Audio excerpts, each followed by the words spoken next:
If you hood educated, I'm glad you made it. Allow me to unfold my knowledge, wisdom, and understanding from a hood brother's point of view to all of you, here, there, and everywhere. Now check me out.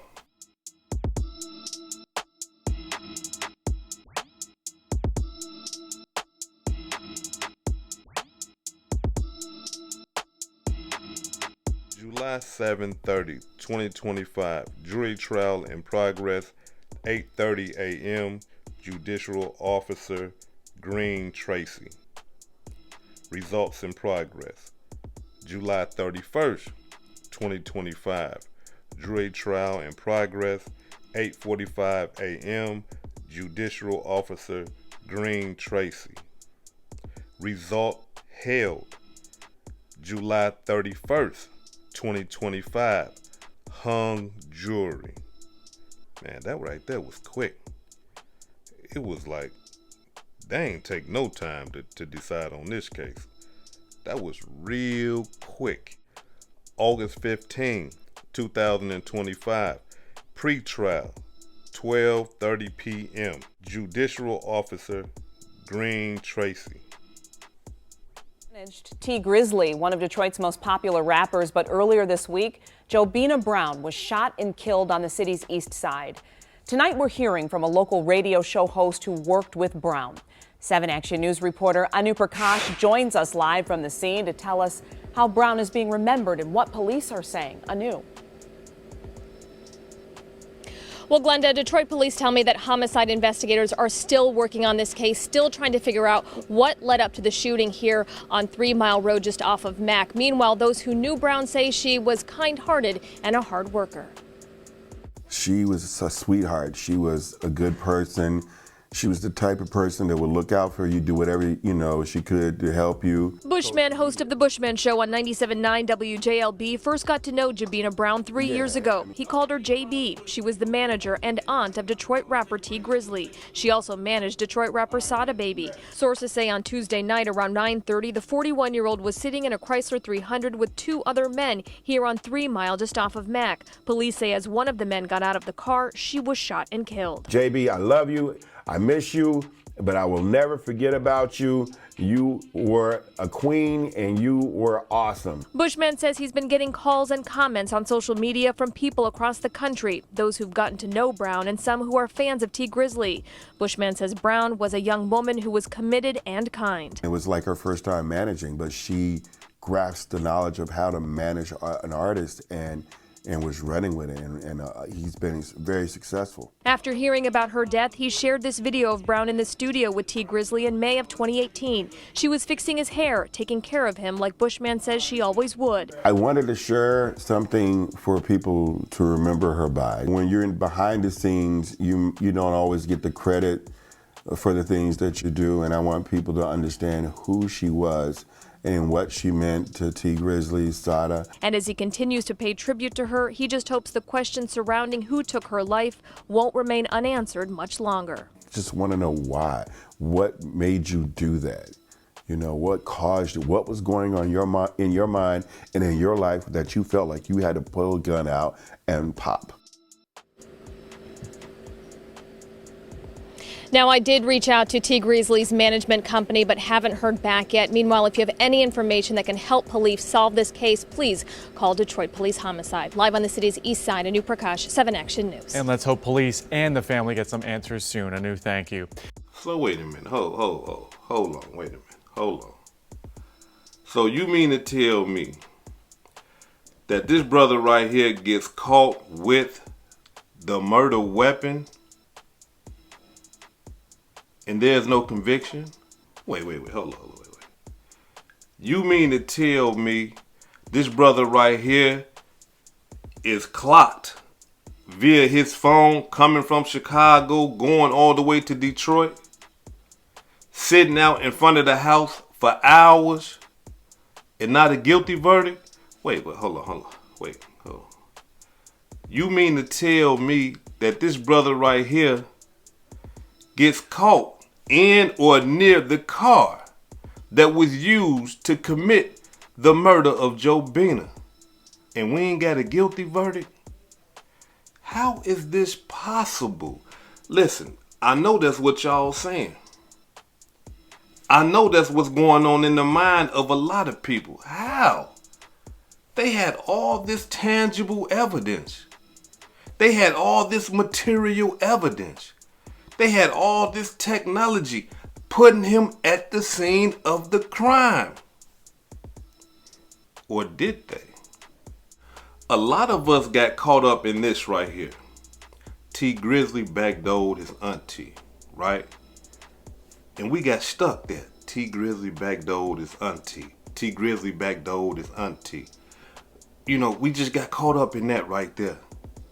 And I don't believe that people really delve deep into the evidence, because it was just plain to see to us that, hey man, this guy is guilty. Look at all the evidence they got against him. But here's the thing. Just because he got caught with that gun or around that gun, that doesn't mean that he was the one that shot and killed Jobina. Just because he got caught in the car or around the car that was used to kill Jobina, that doesn't mean that he killed Jobina. Just because his phone was there at the location waiting for hours and hours and hours in front of the house, that doesn't mean that he killed Jobina. Now, it looks that way, and look, I'm gonna be 100 with y'all. I mean, like, after I got to, digging into it, I was like, man, this don't look right for this brother. It appears that way. But all that evidence still don't mean that he killed her. There's no footage. There's no eyewitnesses. There's no snitches. There is no one saying, hey, look, WooThang killed Jobina. We got video footage of his face jumping out of the car, shooting inside of her vehicle, killing her. They don't got none of that.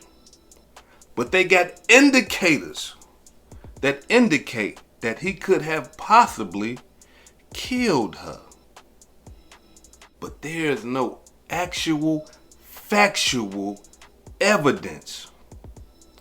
All the evidence that they had was circumstantial. Now, what does this mean, right? Does this mean that T. Grizzley didn't backdoor his auntie? I can't say that. Because that right there still can be on the table. Why you saying that, hood educated? The man just got a hung jury. Let me explain to you why I'm saying that. Because WooThang himself and his lawyer, who is his mouthpiece, said that T. Grizzley paid for the hit. That's what they said. T. Grizzley paid for the hit. So this what blows my mind with T. Grizzley. Here it is, you got a man saying that you paid for the hit to get your auntie killed, and you still following this guy on Instagram. That part I don't understand. Now, if T. Grizzley is still cool with WooThang because he's saying, hey, look, I know WooThang ain't killed my auntie. This my boy right here. I don't care what y'all say or whatever.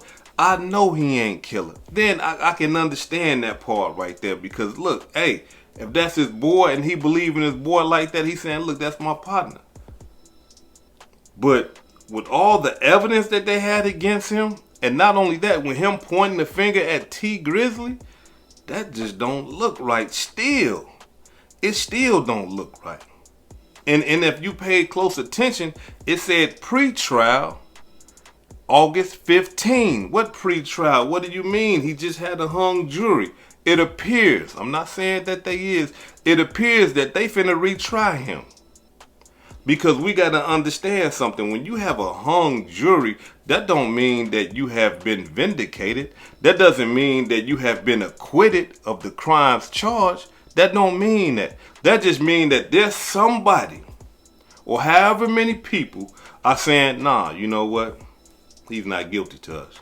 And there's some people that are saying, hey, you know what? He is guilty. So that right there throws a twist in the whole demonstration, because some people, and we don't know how many, some people really believe, hey, he did that, he guilty.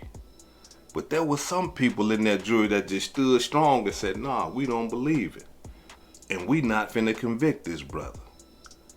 We gonna turn him loose. Now, this right here is what got me baffled over the whole ordeal, right?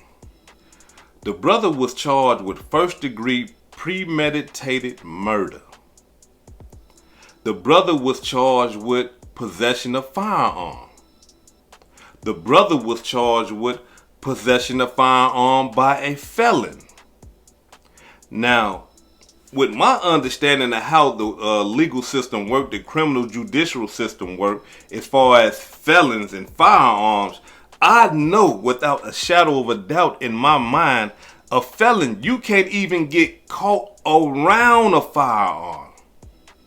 You can't be around it. Now, if a firearm is locked in a case and you don't know the code to the case, and it's not by none of your clothing or anything that you own or anything like that, then you might can get away with that right there. But an open firearm, I'm talking about, ain't locked in the case, ain't got no type of secure device on it or around it, and you around that firearm and you got a felon, you done. You done. But not in this case. Not in this case right here. Somebody on that jury was like, nah, we ain't going. Nope. We don't care what y'all say. We don't care what the evidence is. We ain't going. So that what blew my mind right there is like, man, hold on. Are we dealing with an honest jury here? Has it been some willing and dealing with the jury?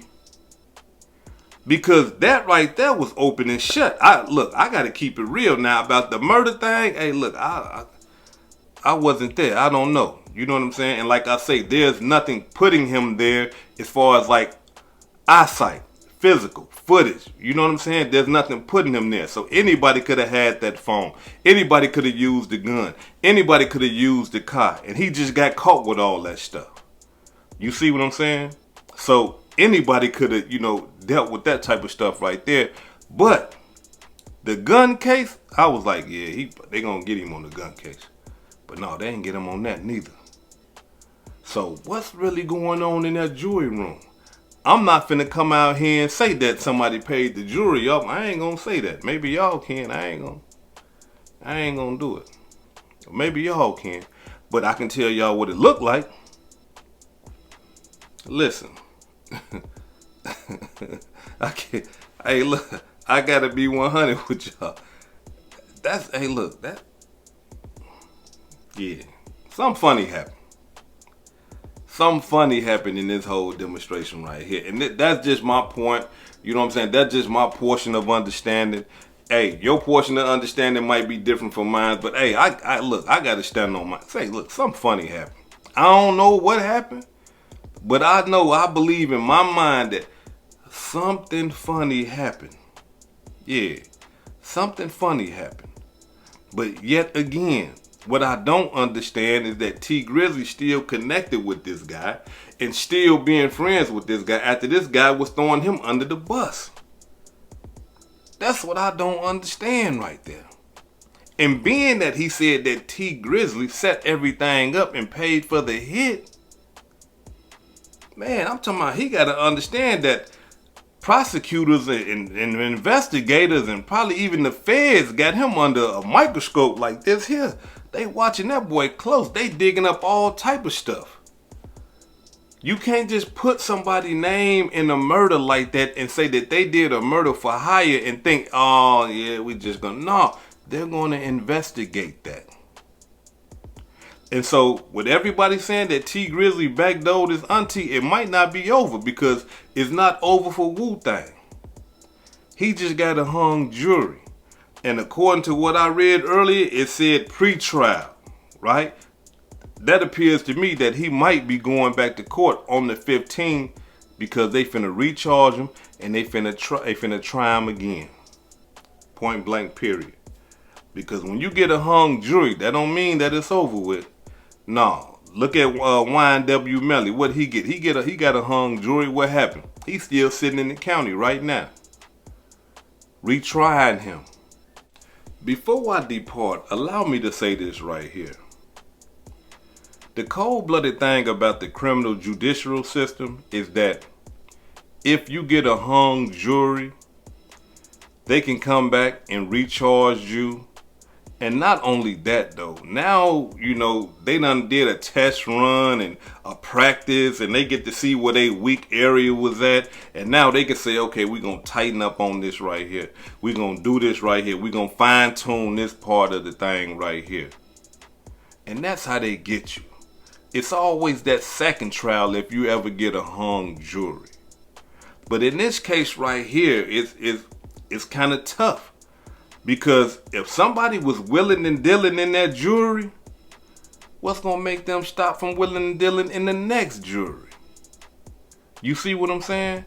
And Detroit, one of them places where, listen, man, it's about money in Detroit. Come on, it's about money in Detroit, man. You get the right person on that jury. Hey, man, that's what you call cousin, man. Man, look, here. All you got to do is just say no. That's it. You ain't got to say nothing else to nobody. You ain't got to tell them why, nothing. All you got to do is say no. Or try to convince everybody else to say no or not guilty. And that's it. Now, truth be told, I don't know if that really happened in that courtroom. The lawyer might have been just that cold-blooded. He probably really convinced the jury that, hey, man, T. Grizzley set this thing up. T. Grizzley paid for the hit. But who did he pay? That's the whole thing. If T. Grizzley paid for the hit, how do y'all know he paid for the hit? Because being that they said that on the record, I'm sure that prosecutors and investigators are going to want to talk to the lawyer and say, hey, man, wait a minute. You said that this man, why you say that? You know, do we need to put you up under oath to find out? Because we're talking about a murder here. We ain't talking about just no walk in the park. We ain't talking about no jaywalking and nothing. We're talking about a murder. Somebody died. Why did you say that T. Grizzley set it up? Who told you that? Now, a lawyer can easily say, hey, you know, that was just my defense. That was it. And get on up out of there. But if he said that WooThang told him that, then that's a whole nother thing, because they want to know, how does he know that? How does he know that T. Grizzley paid for the hit? And again, who did he pay? Who did it? And for the fact that WooThang was so easy to throw T. Grizzley up under the bus, if they come with that another trial, ain't no telling what might happen. Ain't no telling what might happen. But I'm going to let y'all know. I'm going to follow the case. I'm going to see, you know, when they retry him and stuff like that. And we're going to get into all that. And I'm going to stay on it, because I really want to know what happened in this whole demonstration. This is Hood Educated, not Lane Related. Peace and love, and y'all take care of yourself out there. If I said anything that caused you to think, hit that like button and subscribe to the channel if you're not subscribed already. And if you're feeling generous, please make a small donation to the channel. Peace and love.